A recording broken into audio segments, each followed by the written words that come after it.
guys, and welcome back to my channel. Welcome if you're new. Make sure you hit that subscribe button and let's get right into this video. So today we have here Sister Spice. Hello everyone, how are you? It's been a while since Sister Spice has been here. Almost what, 2 months? 2 months. Her nails, oh, they need some fixing. This video is gonna be a long one. Lots of creepy Reddit stories. Grab a snack, grab a drink, do your nails with us. So for this nail set, we're gonna need this Nude Polygel. Then we're gonna need a lot of gel polishes. The main star of this nail set is definitely gonna be the nail art. So that is pretty much all we're gonna need. So let's just get right into this video. Okay, so here's how her natural nails are looking. You know, kind of crusty. Hasn't been to the salon in a while. Understandable. So we're just gonna start off by pushing back the cuticles.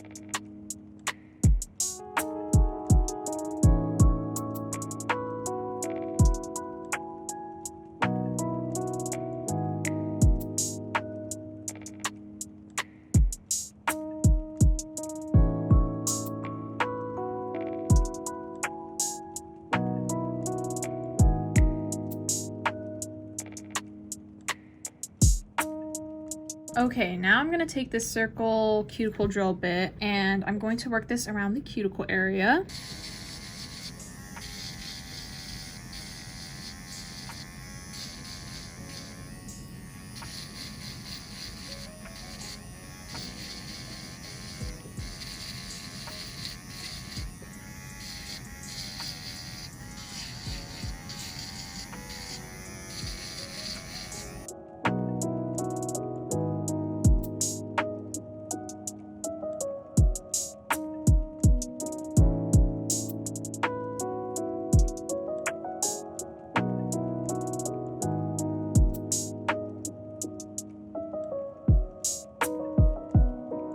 Okay, next thing, I'm just going to trim off all this excess dead skin. Okay, next I'm going to take my fine grit sanding band and I'm just going to remove all of this excess dead skin that's on the nails.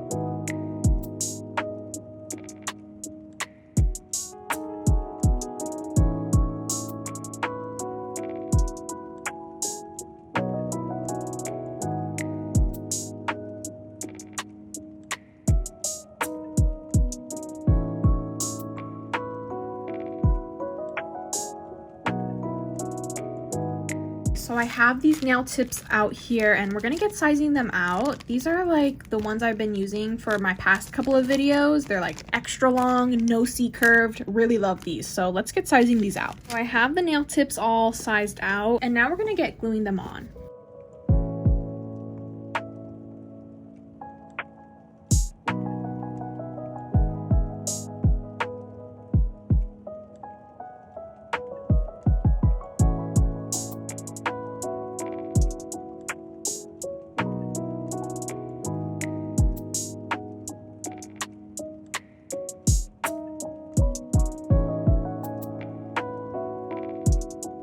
Nail tips are all glued on. Now I'm going to trim them down. How long do you want these?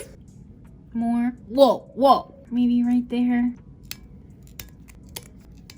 So I have all the nail tips trimmed down. Now we're just going to reshape them. So nail tips are shaped. Now I'm going to remove the shine from the nail tips using my fine grit sanding band.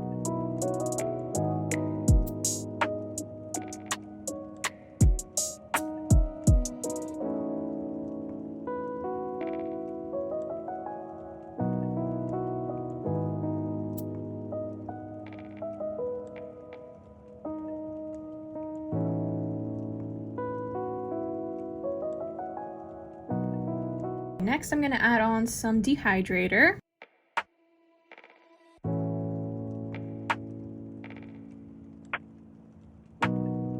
Okay, now we're going to add on some primer. Now we're just gonna add on a layer of base coat.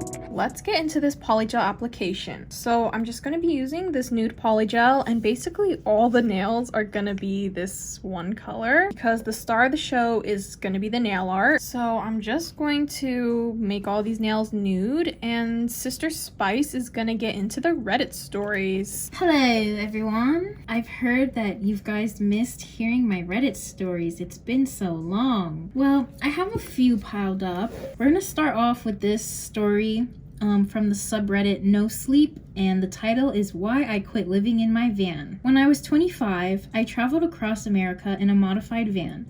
For 3 months, I didn't have to worry about rent. I got my food from the dumpsters behind pizza shops and supermarkets. When I needed gas, I played my guitar on a street corner until my cup was full of change. Sounds like a life. A nationwide gym membership took care of showers. And as for friendships, in almost every town I visited, I found a bonfire surrounded by other travelers like me. The only real problem was finding somewhere to sleep. Depending on local laws, residential streets, city parks, and 24-hour parking lots might be off limits. The places left over were usually exposed, isolated, and dangerous. Places that make you suspect that the driver of that big semi-truck idling down beside you is a serial killer. Places that magnify rustling in the bushes or make you wonder if you heard laughter from just outside your van. At some point, almost every conversation around the bonfire turned to the search for safe spots to park. I was at a field party watching the sunset and wondering miserably if I was going to have to drive overnight yet again when a teenage crust punk nudged my elbow. "There's this map," they said, running their fingers around their dreadlocks. It got some sweet spots, marked in red. They shoved the biggest folding map I've ever seen into my hands. It was the color of charcoal, everything black and gray, except for the crimson dots. I tried a couple of them. Quiet, no cops. It's just... They hesitated. "Well, I guess you'll find out." They held up a blacked nail hand, so, later, they waved. Sirens and flashing blue lights appeared at the edge of the tall grass. Cops, coming to break up the party. Everyone split, and I peeled out of the gravel lot in the direction of the first red marker. The sweet spot turned out to be a parking lot behind a small warehouse. A single lamp, like a nightlight, glowed over its padlocked doors. It wasn't abandoned, but it didn't seem like anyone was going to come off and scare me anytime soon. The warehouse was the only building for miles in any direction. I had no idea what it could be for, but did it really matter? The spot was perfect. I set up the van around back and drifted off to the sound of wind in the aspen trees. I climbed out to take a leak. The digital clock read 2:34 a.m. Even the wind was quiet. I'd barely finished watering the dandelions when something moved in the warehouse behind me. As I crept back to the van, the noise got clearer. Whatever was in there was jiggling and slopping around like Colgated soup, and it was huge. It threw itself against the warehouse door hard enough to make the padlock shake. Once, twice, 3 times. Then it let out a low, sad moan and fell silent. Of all the weird, alien, burbling sounds I just heard, that moan was the worst because it sounded so human. I woke up to the bluebirds and sunshine. The odd warehouse was still locked up tight, and I wondered if I'd just dreamt the whole thing. Either way, a few freaky noises were nothing compared to the dangers I was used to. Drug addicts, sadistic cops, curious bears. I spent the day hiking up an icy creek with strangers I met at the trailhead, and when the weather turned nasty, I found a cozy public library. On my way out, I spotted an Italian restaurant full of couples and asked the owner if he'd let me play a couple 90s tunes on my guitar for the candlelight dining crowd. When he said yes, I made enough cash to eat there myself and pay for gas all the way to Texas. After dinner, I set out for the nearest dot on the strange map. It turned out to be a closed-down fishing supply shop along a deserted country road. Puck's Live Bait, the sign read, but it didn't look like the gravel lot had seen any life for a long time. The store's only distinguished feature was a plastic statue of a smiling baby holding up a fish. It was over 8 feet tall, but chipped and fading paint made it look like an abandoned doll. There was something about those unblinking plastic eyes that I didn't like, but I'd just eaten my first meal in weeks and washed it down with wine. I could put up with some creepiness for a little bit of shut-eye. I parked so the van was hidden from the road, reclined the driver's seat, and drifted into a dreamless sleep. 3:20 read my digital clock. I wondered groggily why my eyes were open. Then I heard it again, tapping on the van window. I almost didn't want to look. What if I turned and saw a pair of gigantic plastic eyes? I mustered the courage to put my seat up and saw an old man in a rubber fishing hat and rain slickers. A light drizzle was falling outside. The sound got more insistent. It was almost metallic, and I wondered what the old man was tapping with. I rolled my window down an inch. Hello? I mumbled. Howdy, neighbor. The man's eyes were cheerful, but his mouth barely moved, like it was somehow full. It was the strangest expression I'd ever seen. I'm here for bait. Stared dumbfounded. This is the bait store. The man's voice rose like a tea kettle until he was practically screaming, and I want my bait! I noticed with horror that the man's finger had come through the top of the window. In his right hand, he held the fishing knife he'd been tapping with. I reversed as hard as I could.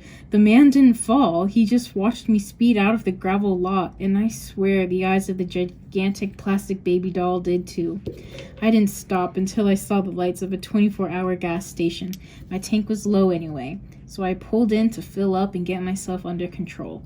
My knuckles were white around the steering wheel, and I could hear my own heartbeat thundering in my ears. You know, when like you're gripping so hard your hands turn white? Yeah. It was such a relief to see those familiar sights I'd always taken for granted. Rows of unhealthy snacks, week-old hot dogs turning on the roller grill, coffee in the styrofoam cups. An attendant in a red visor and vest uniform whistled while he wiped down the slushy machine. I grabbed some comfort food to smooth my heaving stomach and walked up to the cash register. Okay, the camera cut out, but we're on the next nail now. Howdy, neighbor, the attendant greeted me. It was the old man from the bait shop. Those same painfully happy eyes, that mouth swollen half shut like it was holding in a secret. I just saw you, I said flatly. I couldn't believe it. How are you here? You're not on your roads anymore, neighbor. You're on our roads. The old man grinned. His teeth were sparkling white, almost horse-sized, so large that they didn't fit in his mouth. I sprinted to the van and grabbed my phone, ready to call the police, the fire department, anybody. No service. No matter how far I zoomed out on my Maps app, all I see was green. Tap, tap, tap. The old man held the knife to my window, grinded his enormous teeth together excitedly. A fat blob of drool dribbled down his chin. Like before, I tried to reverse, but the van lurched strangely. The tires. He'd slashed the tires. Tap, tap, tap. If he hits the window any harder, it might just shatter. Go away, I shrieked. Just like that, the old man disappeared. The lights of the gas station immediately went out. I sat in the darkness, listening to my own ragged breath, until a knife stabbed straight down through the metal roof. What's wrong, neighbor? The old man laughed. Don't you want a slushie? His next jab missed my ear by an inch. I screamed. The wheels would get destroyed if I drove, but better than me. I swerved, but I wasn't going fast enough to fling away the attacker hacking away at my roof. I pulled out onto the empty road, trying to build up speed, and slammed on my brakes. With a shriek, a red uniform shape flew through my high beams. I accelerated forward, but I didn't hear any thump. I clenched my teeth against the sound of metal scraping on asphalt. My rims, they weren't gonna last any longer. I had to get off the road. But how? The charcoal-colored map that had gotten me into this was still in the passenger seat.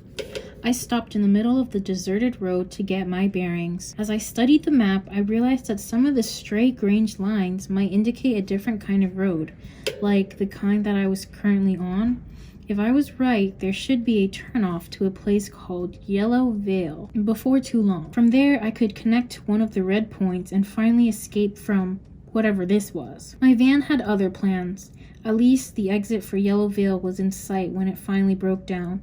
With no other option, I stuffed only what was necessary into my backpack and started off on foot. My headlamp was the only light beneath the starless sky, a beacon for anything hunting out there in the dark.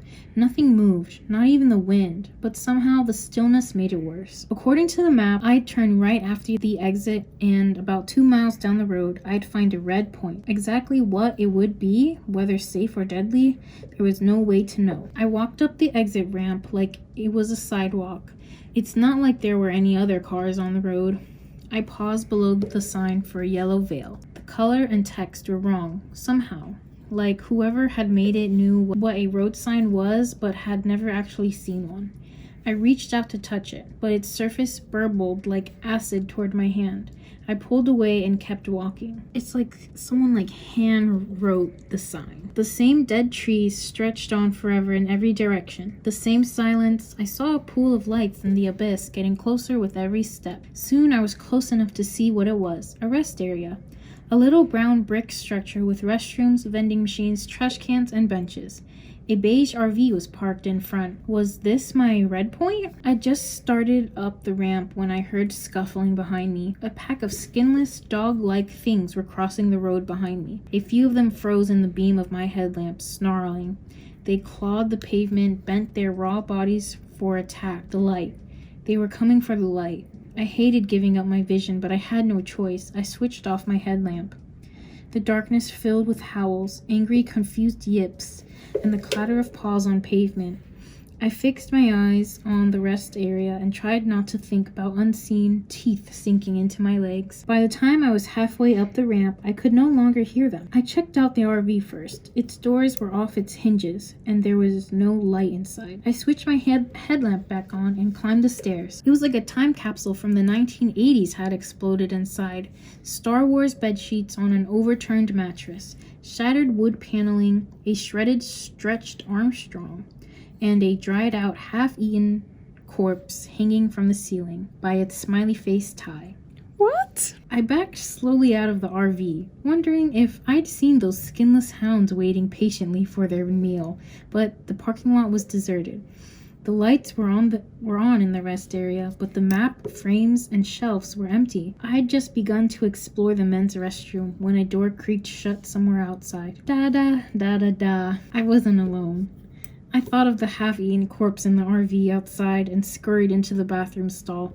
Heavy footsteps, a squeaky wheel, a wet, slopping sound. I pulled my knees up to my chest. Da-da-da-da-da-da. Boom! A stall door flew open. More wet, slopping sounds. Boom!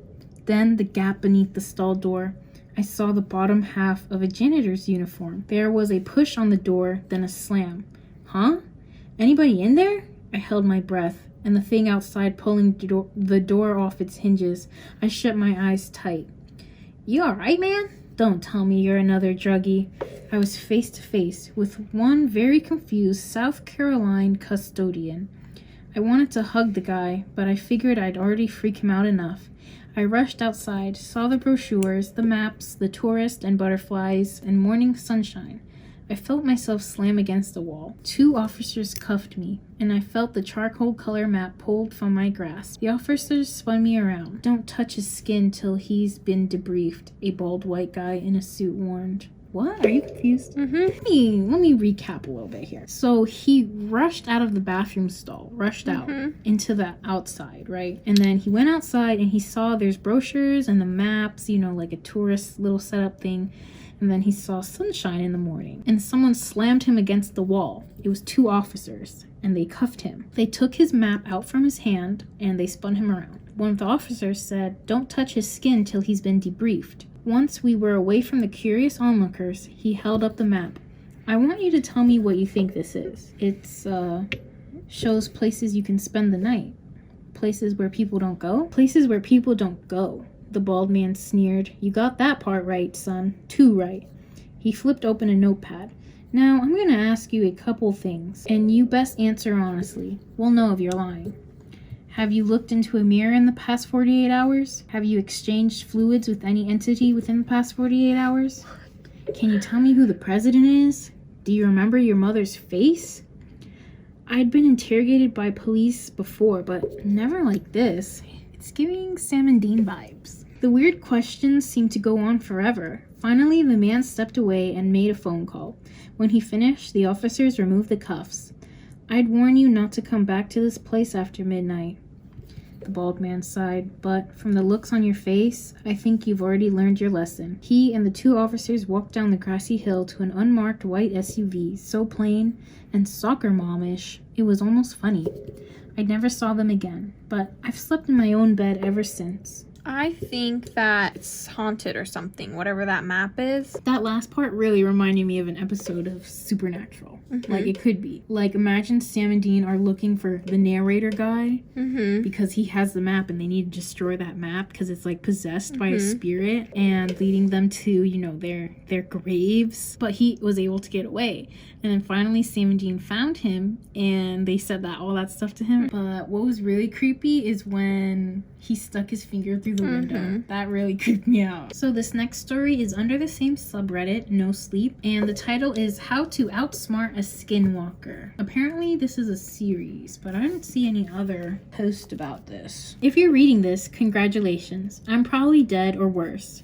My name is Daniel, and I own quite a bit of land up in the Appalachian Mountains, left to me by my great aunt.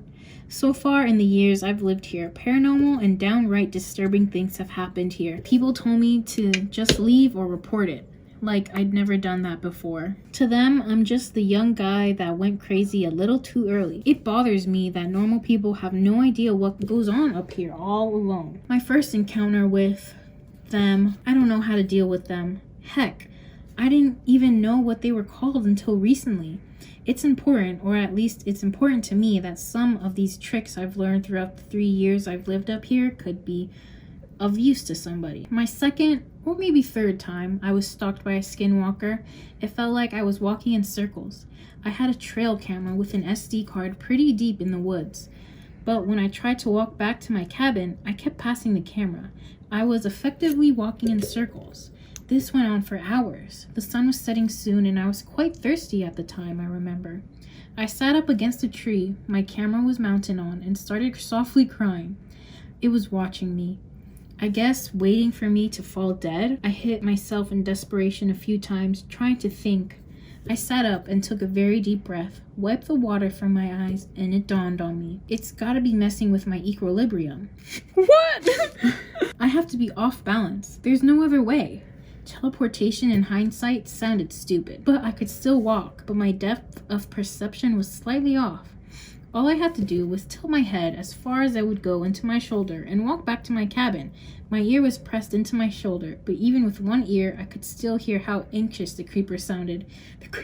Anxious the creature sounded, pacing in the woods, hoping I didn't get away. Once I made it inside my cabin, I didn't come out for a couple days, for safe measure. So, first trick is when you're being hunted by a skinwalker in the Appalachian Mountains, they're not teleporting you, and you're walking around in circles because your balance is off. So you gotta tilt your head to one side so you can regain your balance. Another trick they know is mimicking animals. I found that they like coyotes.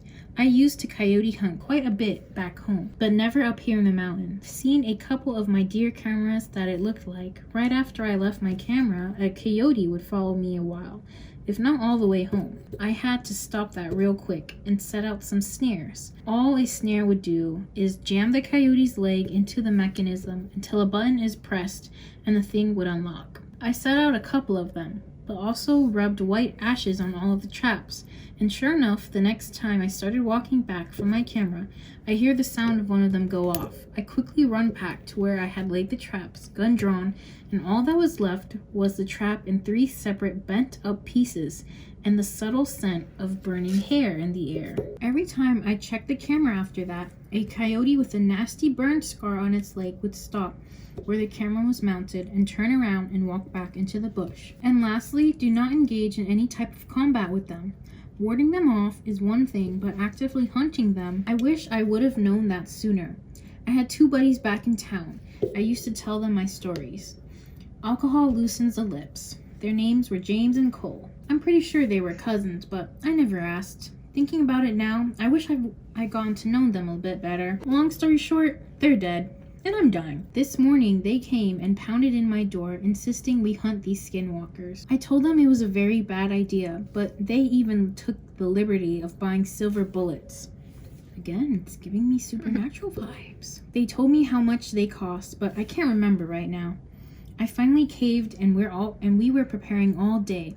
We first started making a large amount of white ash, cleaning our guns. Heck, they even packed MREs and special high-dollar spotlights. We set off right as the sun went down. We weren't 3 hours in when disaster struck. We're all sitting around a tree.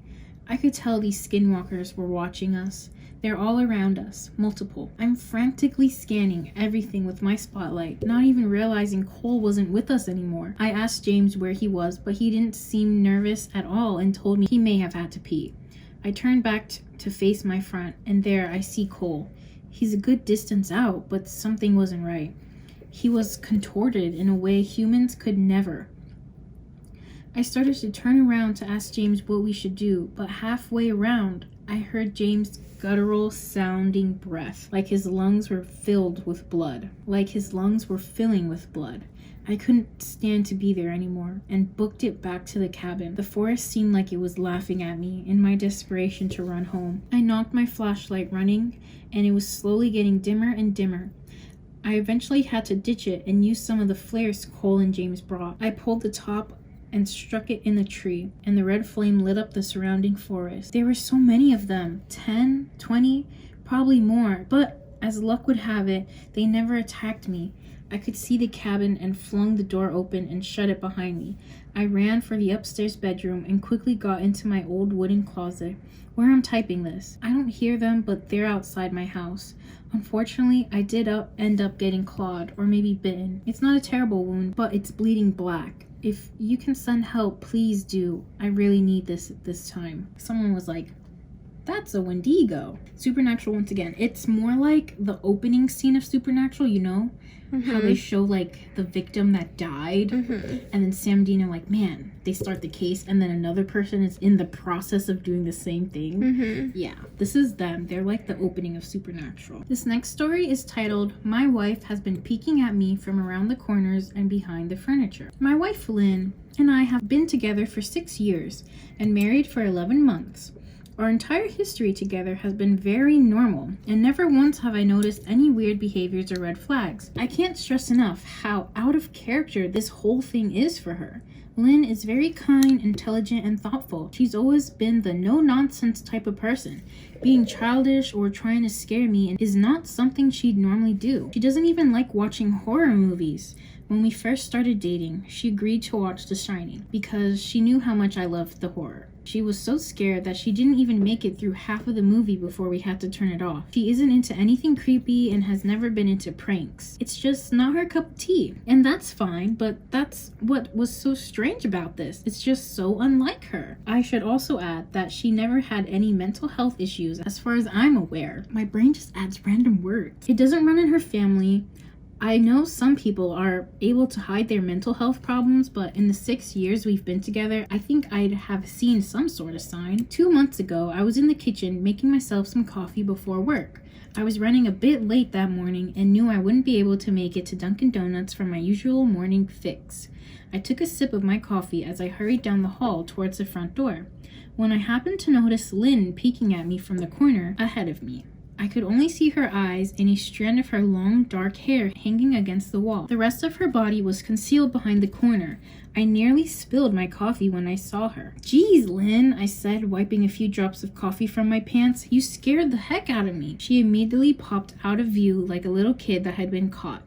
I heard her scurry off towards the living room, and by the time I got to the front door, she was out of sight. It was really weird and just totally out of character for her, like I said, but I also found it kind of funny that she was being more playful and a little less serious. I shouted that I loved her and called her a weirdo. As I shut the door behind me, I heard laughing. Her behavior was a bit odd, but it certainly wasn't something that I had to call a priest over. I forgot about it by lunch, and by the time I got home, she was her normal self. I didn't bring it up, and neither did she, and life went on. The next incident happened 3 days later. It was around 2 a.m., and I woken up to a drink. I was standing at the kitchen island, jug of orange juice in my hand, and I felt a strong, weird feeling that I was being watched. I looked down at the floor and saw my wife's smiling face staring back at me. She was peeking at me from the other side of the island, staring up at me with a wide, unblinking eye and grinning like the Cheshire Cat. I screamed. I'll admit it, not out of irritation, but fear. For some reason, at that moment, I was scared. At the sound of my scream, Lynn scuttled back out of my view, her hands and feet smacking the tile floor as she hurried out of the kitchen on all fours. I didn't run after her, or even yelled after her. I just stood there frozen in shock, wondering what the heck had possessed her to do that. It took me a little longer than I'd like to admit to go back upstairs, but eventually I did. When I got to our bedroom, Lynn was lying on her side asleep, or at least pretending to be. I stood there for a while, watching her breathe to make sure she was really asleep. I had the feeling she might jump out at me the moment I got into bed, but she didn't. I climbed into bed and she didn't even move. Her breathing was soft and deep, and I was starting to wonder if I dreamt the whole thing. The next morning, I waited for her to come down for her coffee, and after handing her a mug and a kiss, I decided to ask her about it. "So, what was that about last night?" I asked, keeping my tone light. I didn't want to offend her or embarrass her. She frowned over her cup of coffee, shaking her head like she had no clue what I was referencing to. "You were peeking at me again? From over there?" I said, pointing to the spot on the floor by the kitchen island. She followed my gaze, and when she looked back at me, she burst out laughing. She laughed so hard that I couldn't help but join her. "You creep me out sometimes, you know that?" I said. She giggled and set her cup on the counter and wrapped her arms around my neck. "You creep me out all the time, so I guess we're even," she teased. We said our goodbyes and left for work. As I drove, I kept thinking about how creepy it had been seeing her grinning at me from behind the island like that. The sounds her hands made on the floor as she crawled away. I told myself she was trying to be silly, just trying to join me in my love of all things horror. It's not like I was afraid of her, but it still didn't sit right with me. I started seeing her peeking at me more and more. Sometimes she'd be peeking out from behind the couch or living room curtains. Once she even managed to get inside her grandmother's old trunk that sits at the foot of our bed. You know the thing that you put at the foot of the bed? She went in there. I might not have even known she was there at all had the trunk's old hinges not given her away. She'd had the lid propped up just enough that only half of her face peeked through. She'd been grinning like an excited toddler. It was unnerving. I didn't even know what to say to her. All I could do was stare. When I finally found my voice, I asked her why on earth was she doing this. She didn't answer, but she had slowly closed the lid, shutting herself inside the trunk. I just walked away, feeling disturbed. I didn't understand why she was doing it, but it clearly made her happy. I just hoped she would tire of the game quickly. Lynn didn't peek at me for the next 2 weeks. I started to think she was done with her weird pranks, and I was relieved. We were watching a show on Netflix one night, and I jokingly said that I hadn't seen her peeking at me lately, and that she must have given up on her spy game. She looked at me with a small smile and said, "Maybe I've just gotten better at it." What the? I didn't say anything, but I wonder whether or not she was joking. For the next few days, I couldn't stop thinking about what she'd said. Was she still peeking at me when I wasn't looking and I hadn't noticed? And if so, what the hell was she getting out of this? I started to feel paranoid, constantly checking whether she was watching from around the corner or behind the door. I was a little jumpy whenever I was home and she wasn't in full view of me. I felt stupid and a little crazy, but after a few weeks, without another incident, I began to relax. I stopped checking behind the furniture and walls and told myself it was just a bad memory. Then, a few days ago, things got much worse. Lynn left to go to a friend's, and I lounged on the couch and played a couple games on my laptop. Around 9 p.m., I hopped into the shower, and I was washing the soap out of my hair. I felt that awful feeling that I was being watched. I slowly opened my eyes and almost had a heart attack. Lynn was peeking from behind the shower curtain, her entire head stretched into the shower, leaving just her body outside. Her long dark hair hung against the curtain, and the ends dripping with water. Her mouth hung open in a terrible grin, her eyes wide and red as if she hasn't blinked in a while. I screamed and jumped back against the wall. She didn't move, nor did the smile waver. Her makeup ran down her cheeks into 2 black streaks. She looked giddy and completely deranged. I was terrified. We stood like that for a few moments, neither of us saying a word. Finally, after what felt like forever, she slowly pulled her head back out of the shower, and I watched her blurry figure through the curtain as she moved backwards towards the bathroom door. A second later, the bathroom door slammed shut, hard enough to rattle the mirror. I screamed again and jumped out of the shower to lock the door. I stayed inside the bathroom for over an hour. Maybe I overreacted to some of you, but joke or not, I was going to put up with the crazy stuff anymore. That's what I kept telling myself as I paced into the bathroom, stopping to listen at the door every few minutes. Suddenly, I heard a muffled sound and pressed my ear against the bathroom door, straining to listen. I couldn't hear anything, but I envisioned Lynn standing on the other side of the door, giggling at her joke. I felt a surge of anger. I was beyond mad, and being made to feel scared in my own home and made it to hide in the bathroom for an hour? All for what? Some joke? If it was a joke, it was an awful one. What the heck, Lynn? I snapped. This stuff isn't funny. It's really annoying. I waited for her to apologize or to call me a jerk, but instead I heard a faint moan, so quiet I wonder if I heard it at all, and then complete silence. Lynn? I called out, not being able to hide the shakiness in my voice. I got no response, just my own heavy breathing. I swear to God, just stop it, I yelled, pounding my fist on the door. I waited for her to cuss me out, something I would expect from her talking to me like that. I never screamed at her before, but there was nothing, just the occasional drip from the shower head. I won't deny that I was scared, too afraid to open the door and face my own wife. I waited another 30 minutes or so, which felt like a lifetime when you're scared. Finally, I decided I wasn't going to spend the night hiding in the bathroom, so I got down on my knees, peered under the door. I almost expected to see her face peeking back at me, but thankfully I didn't. I could see straight down the hallway to the top of the stairs, but no Lynn. I didn't know if I should be happy about that or not. I looked for a few minutes, waiting to see her head pop over the top stairs, but it never came. I stood up, my hand hovering over the door, and mentally prepared myself to open it. I slowly turned the lock with shaky fingers and was about to yank it open when I heard a sound that still makes me feel nauseous when I think about it. A moan, louder than before, but this time I was able to tell just where it was coming from. I turned my head to the closet as if in slow motion and locked eyes with my wife, who was peeking out at me from the slight gap. Her eyes were still wide as ever. Her mouth was hanging open in the most grotesque, gaping smile I've ever seen. I didn't even scream. I was too scared for that. Her hands were clasped to her chest, body trembling with sheer delight, as if she could barely contain her excitement. A short, raspy moan bubbled from her throat, deep, raw, sending shivers through my entire body. Somehow I found the ability to pull the bathroom door open and ran as fast as I could all the way down the steps, snagging my keys and phone from the table in the living room before running outside to my car.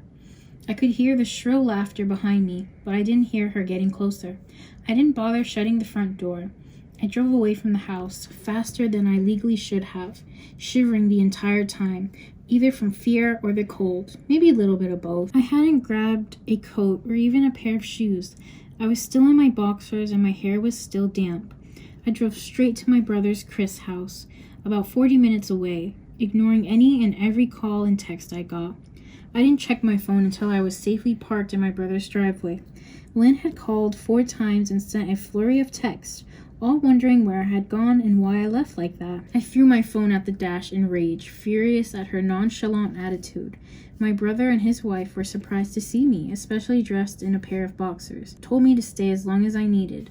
Chris lent me some clothes and asked me what happened. I told him Lynn and I had a fight, but didn't want to get into details. I didn't want him to think I was overreacting, leaving my wife over a prank. If it was a strange one, I mean, hadn't I encouraged her for years to lighten up instead of being so serious all the time? I had wanted her to relax and loosen up, but this definitely was not what I had in mind. I tried to sleep on their sofa, but my brain wouldn't let me sleep. Every time I closed my eyes, I saw Lynn's face staring at me from inside the closet. Knowing she had been in there with me the entire time made my skin crawl. She had never left the bathroom at all. Instead, she slipped inside the closet and slammed the bathroom door shut to fool me. I thought there's a closet outside the bathroom. Me too. No, she was in the bathroom with him that whole time. The mere thought of going back home gave me anxiety. I tossed and turned, unable to sleep. Chris ended up giving me some sleeping pills, so I was able to get a little bit of rest. My sleep was filled with terrible dreams, all of Lynn's smiling face. I woke up just as the sun started to rise. My body sore and ached from the sofa, and I felt drained. I knew I'd have to call Lynn at some point, but I didn't know what to say to her. I wasn't going to go home unless she gave me her word she'd never do any more creepy stuff at all. I just wanted my wife back. Her normal, serious self has never looked so good to me. I was contemplating calling her and telling her that, when the familiar feeling came over me. I was being watched. I was staring at the ceiling, my heart in my throat. I didn't want to look away, but the longer I ignored it, the feeling got worse. My eyes drifted away from the ceiling, almost on their own. Her face was pressed up against the window beside the couch, staring down at me with the same gaping smile. Drool dribbling down her lips, leaving 2 long streaks down the glass. I didn't know how long she'd been there, but something told me she'd been there quite a while, possibly all night. I didn't bother screaming, though I was afraid anger trumped any fear I felt at that moment. I jumped up from the couch and pounded my palm against the glass. "Lynn, are you going crazy? What the heck is wrong with you? Just go home," I shouted. "Now!" She didn't move, and her ghastly expression never changed. If anything, her smile only grew, as if she had been more elated. I could hear Chris and his wife moving around upstairs as if Lynn could hear them from the place she's outside. Her head twitched slightly in the direction, and she began to close her mouth slowly. Chris called my name from upstairs, obviously concerned. I turned to see him and his wife Rebecca hurrying down the steps. When I turned back to the window, Lynn was gone. The only sign she had been there at all was the 2 streaks of drool dripping down the glass. I tried to explain to Chris and Rebecca about waking up to see Lynn watching me through their window. They were skeptical. Who wouldn't be? Chris and I went outside to the spot in front of the window, but there were no footprints in the dirt, just a slight indent. Animal, probably, Chris guessed, and I didn't argue. He and Rebecca assured that I dreamt the entire episode, but they didn't understand, and I was too tired to explain to them. I called out of work that day and turned my cell phone off. I didn't want to face Lynn. Just talking to her was too much for me at that point. I really started to believe something was irreversibly wrong with her, that no matter what promises she made, we'd never be the same again. The thought saddened me to the core. I cried most of the morning. By noon, I figured I was ready to confront her, give her one last chance to explain herself. I could at least give her that after 6 years, I told myself. I turned my phone on and saw the dozens of texts she sent, all from a seemingly concerned wife. "Can we talk? I love you. Please call me. I'm really worried. Can you answer? Just come home." All the texts telling me she loved me and she wanted me home, how worried she was. Not a damn one addressing the craze she pulled, like she hadn't been acting like a character from a Stephen King book. Even her texts were different. She normally texted novels just to tell me to pick up a loaf of bread. You'd think she had more to say to me after her bizarre shenanigans. I know it probably seems childish to some of you who are miles away from this situation, but if you saw the way Lynn looked at me, how she scampered away on all fours like some wild animal, grinning at me from inside the closet like a lunatic, then I think you'd find my reaction a little warranted. I ended up staying with Chris and Rebecca for another night. I didn't wake up yesterday until the noon. and thankfully I didn't see Lynn's face watching me through the window. I don't want to pry because it's not my place, but is this fight something that can be mended? Rebecca asked. She made us both a sandwich for lunch, and I knew she wanted to breach the subject without seeming too nosy. I don't know. She's like a different person, I said, choosing my words carefully. I still wasn't ready for her or Chris to know the full extent of the craziness that I had been dealing with. People change, Ben, but she's still the same woman you married. Maybe you both just need to talk through your issues.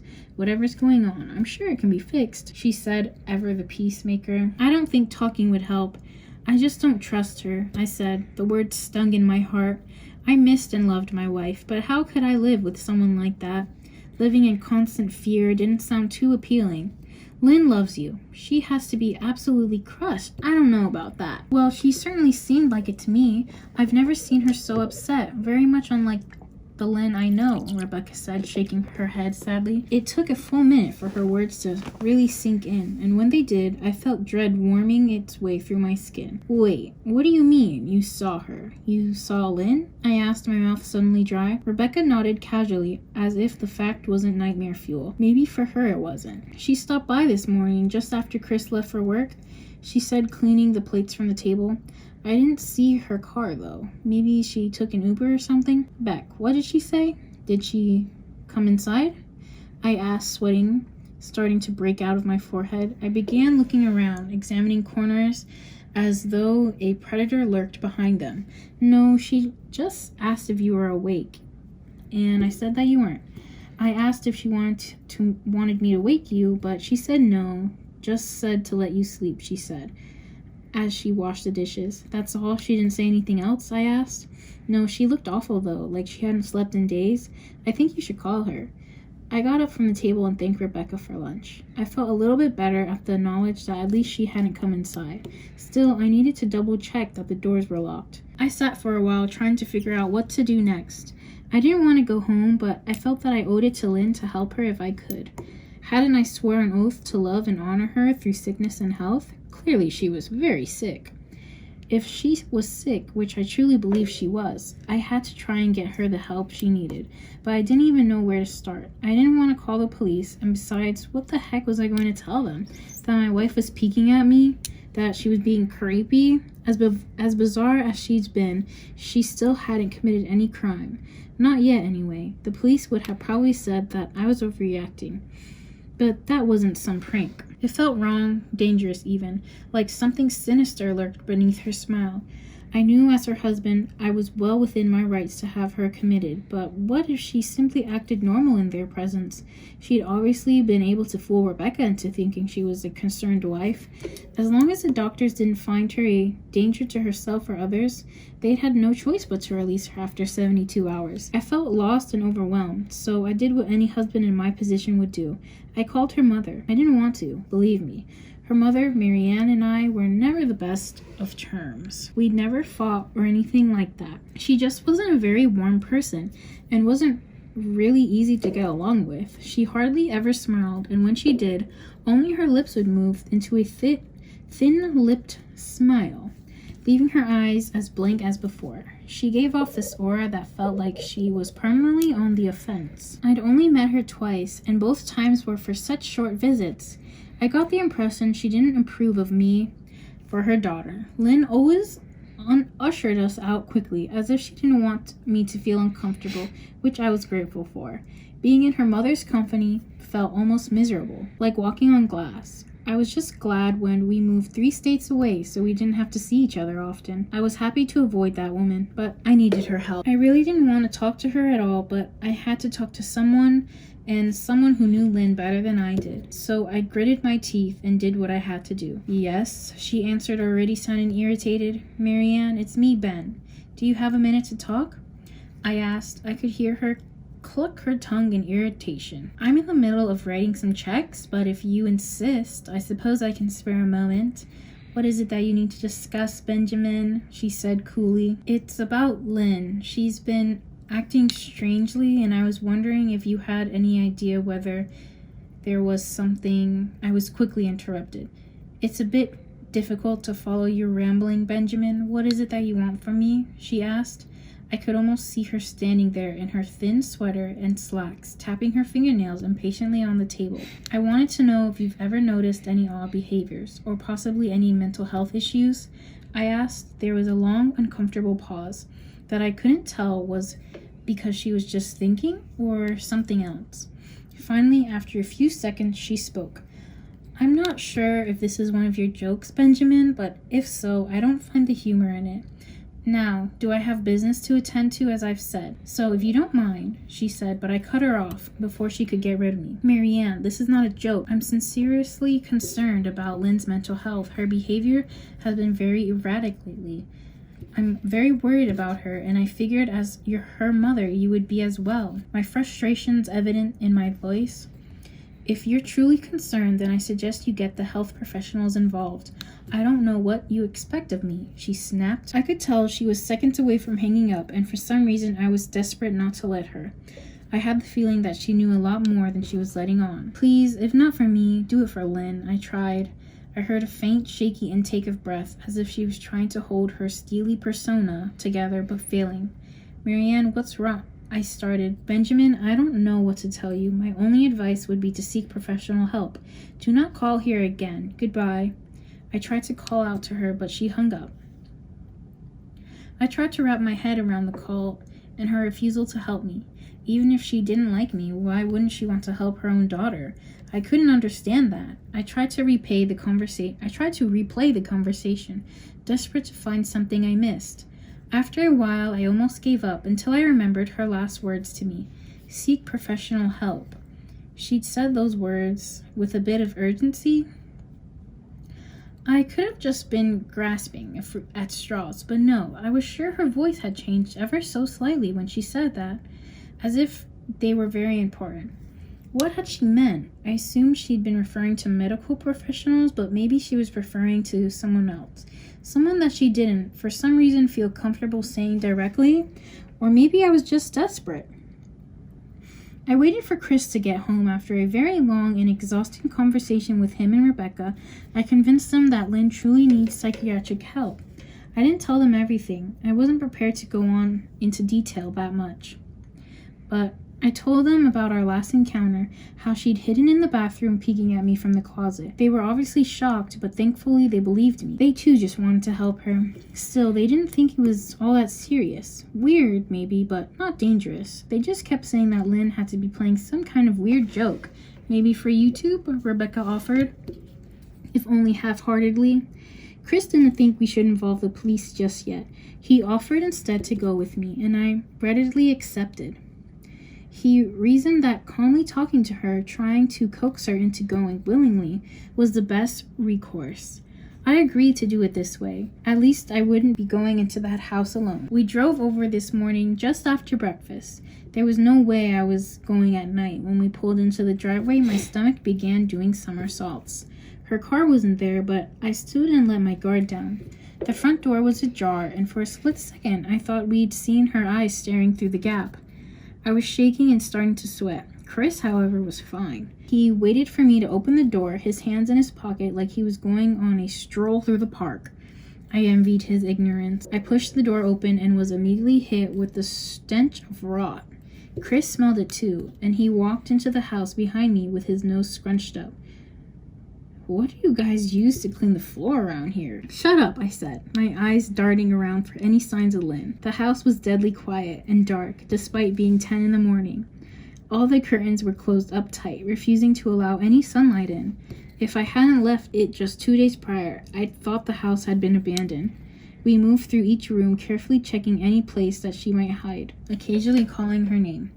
Why the heck are you looking under the couch? Chris asked eventually. Aren't we looking for your wife?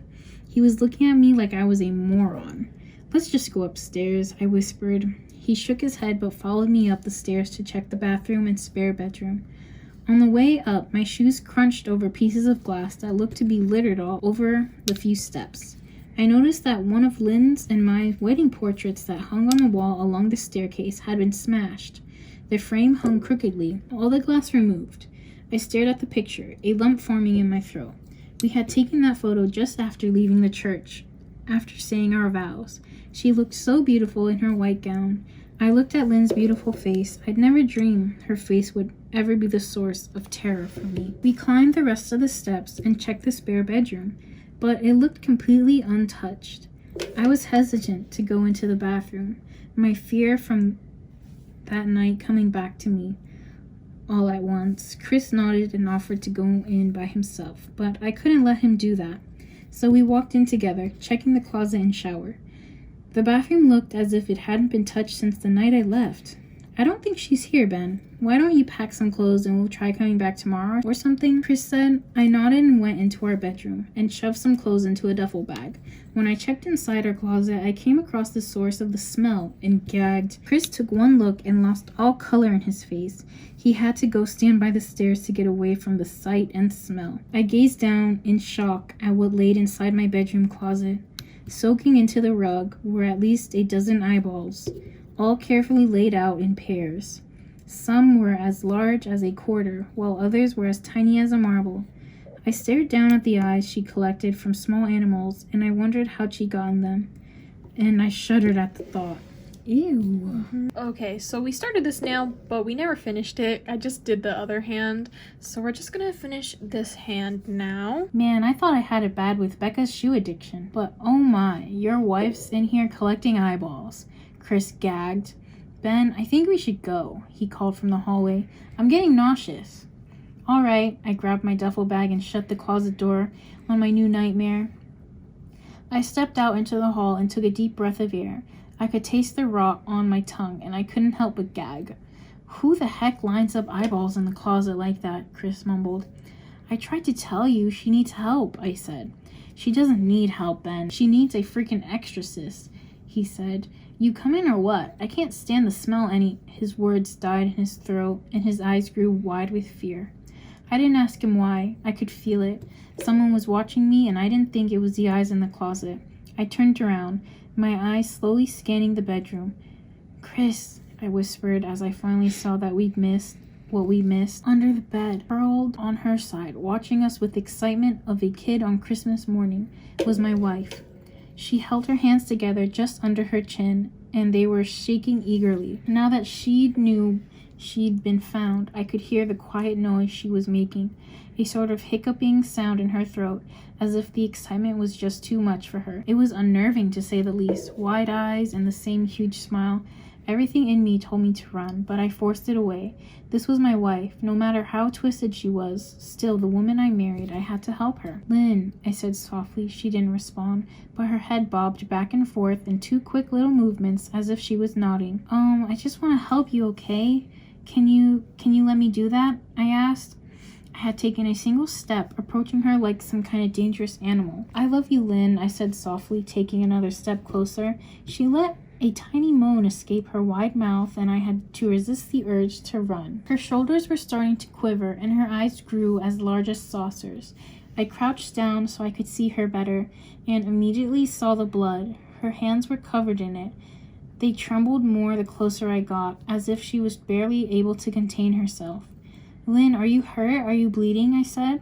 She bobbed her head again. Her bloody fingers moved up and down as if playing an invisible piano. They occasionally grazed her chin, leaving smears of blood on her skin. I wanted to recoil in disgust. The smell that was coming off of it was revolting.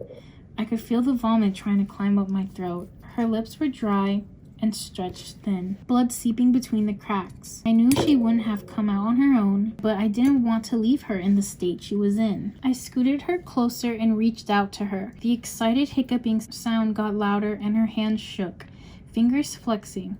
It was then that I could see the blood oozing from in between her fingers. Oh my God, Lynn, you're bleeding, I said instinctively. I reached out to take her hand, but before I could even touch her, her hand sprang out towards me. A sharp pain shot through my arm, and I fell back on my butt. My arms burned, and I could see the blood dripping down onto the carpet. I looked back at her in shock and saw her grinning madly, her fingers clutching a large shard of glass. You all right in there? Chris asked from behind me. I turned my head slightly and nodded to him, cradling my arm to my chest. When I turned back to face Lynn, I saw that her focus had shifted. She wasn't looking at me anymore, and she wasn't smiling anymore either. She was staring past me, and her eyes glaring at Chris the way a hungry lion might stare at an antelope. Her mouth was still hanging open, but it was twisted into a snarl. I got to my feet and began walking backwards down the hall, afraid to take my eyes off her. "Are you bleeding?" Chris asked. The moment the words left his mouth, Lynn started fast scooting out from under the bed, the glass shard still in her fist. "Chris, run! Go!" I yelled. He must have been too afraid to move, because a second later, I felt my back bump into him. He was still standing at the top of the stairs, staring at the horror that my wife was. Lynn had crawled completely out from under the bed and stood in the bedroom doorway, her face twisted in rage. Her whole body was visibly tense. Blood ran down her fingers and onto the floor. "Jesus, Lynn," Chris said. You, playing hide and seek?" I reached back and pushed him towards the step. "Move, Chris," I said quietly but firmly as I could. Lynn bobbed her head in a fast, sharp motion and began to grin, stretching her mouth open wider and wider so that her chin seemed to reach her chest. I heard Chris mutter a prayer, and then he went running down the stairs. I stood at the top of the steps, stuck between the love for a woman who clearly needs serious help and self-preservation. "I only want to help you," I said, choking back the tears.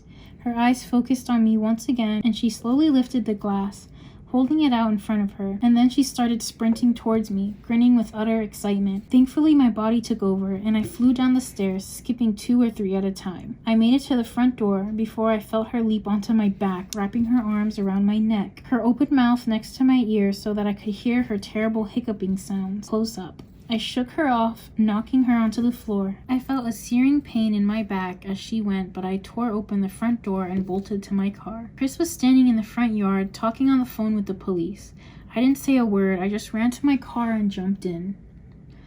Chris took the hint and followed me, still on the line with 911. I watched the rearview mirror. Sure, I'd seen her there, running after us, but I never did. I went straight to the ER and got 11 stitches in my arm and 3 on my back. The police asked a lot of questions and went back to the house to do a search, but of course Lynn wasn't there. They advised me to stay with a friend or relative for a while and to file a restraining order as soon as I could, but none of those things would matter. Somehow I just knew. I dropped Chris off at home and went to a motel an hour away. I wanted to put as much distance between me and Lynn as I could. This is where I've been for the last 4 hours. I thought maybe the police would find her, maybe get her the help she desperately needs, but now I don't think so, because 40 minutes ago, I just got a text from an unknown number. Just 3 words. "I found you." And a picture attached. The picture was dark and grainy, but I instantly knew. There was no mistaking my wife's eye. I started typing this out immediately after. I don't know what to do. I'm alone and scared, and I can't help but feel that I'm being watched. The end. Weird. Weird. Regular wife turned weird. He said, "This is my new quirk."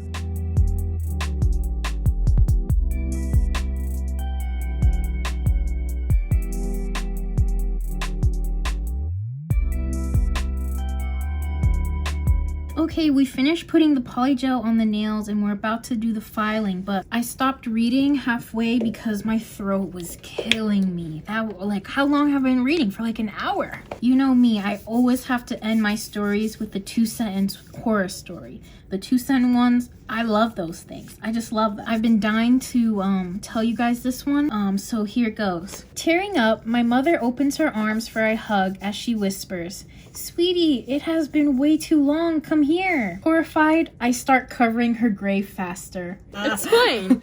She must be a zombie or something. It's 2 sentences. 2 sentences. You gotta use your imagination. Okay, so here's how the nails are looking after all the polygel is on. Now we're just going to reshape these nails. I have my Makartt dust collector and a hand file. And yeah, let's get reshaping.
Okay, so I have the nails all shaped. Now I'm just gonna wipe off this dust from the nails. So here are the colors that we're going to be using. We have to do a little bit of mixing to get the right shades. But yeah, we're going to be using this watermelon pink color. Next is this like pastel orange. Then we have this kind of pastel yellow, and then a teal, one of these purple color, and also this orangey red color. Okay, so here's our color palette. We're gonna start off by painting on a really thin layer of top coat just to, you know, have a good base for this nail art. Now we're gonna get onto this nail art. For this pointer finger, it's kind of like a wavy design.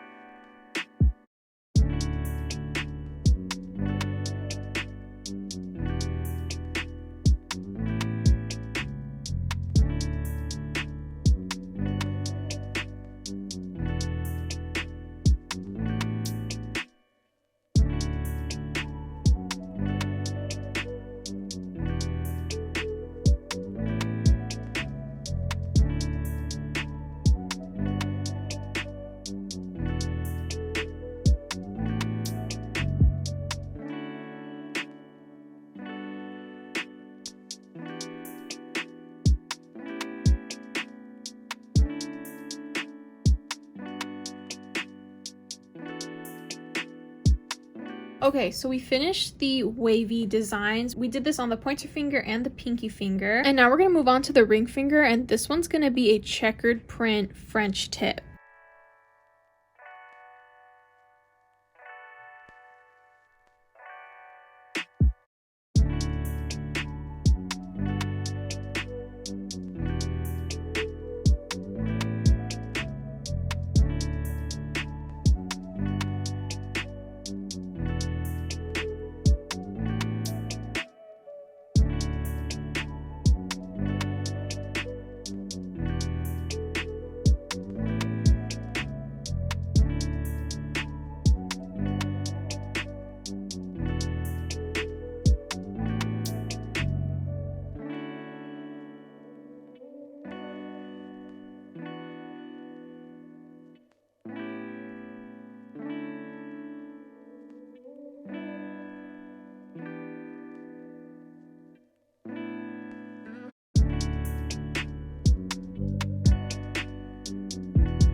Okay guys, here's what we got. This is taking so long.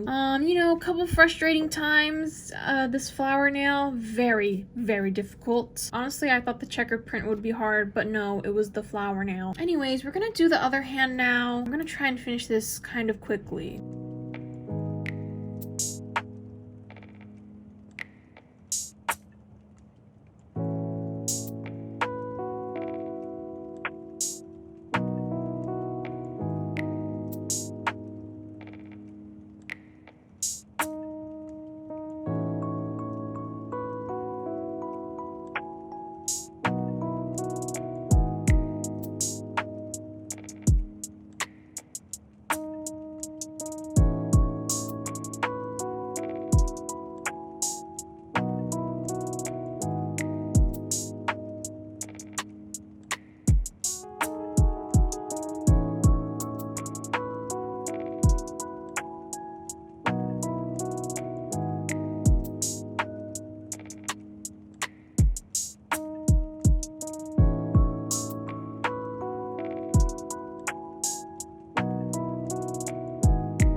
Wow, so this has been a long journey. These nails has definitely taken us a very long time. But now we are just gonna finish this nail set off with some top coat.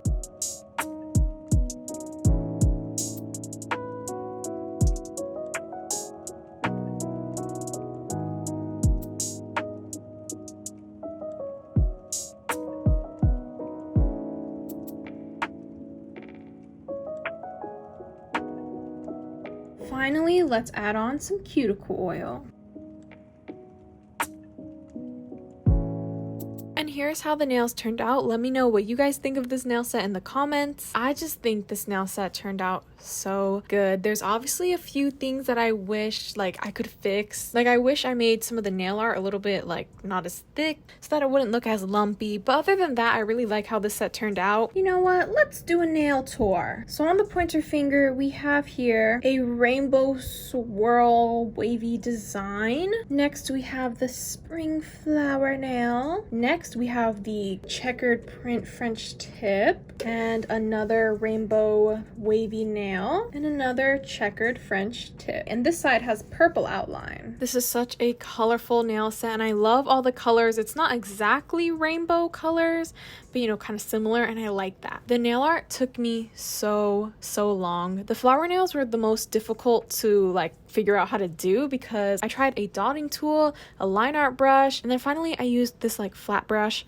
and I was able to make the petals. Yeah, the hardest thing is just making those petals even, but luckily I was able to figure it out. And I would say like the wavy nails took the longest because you had to do it layer by layer and cure in between each of the colors. So this nail set was definitely not easy. The nail art took a really long time and it was pretty challenging. I know this was a really long video. Let me know what you guys thought of the creepy Reddit stories. But yeah, that is pretty much it for this extra long video. I hope you guys enjoyed. Make sure you like, comment, and subscribe, and I will talk to you all next time. Bye!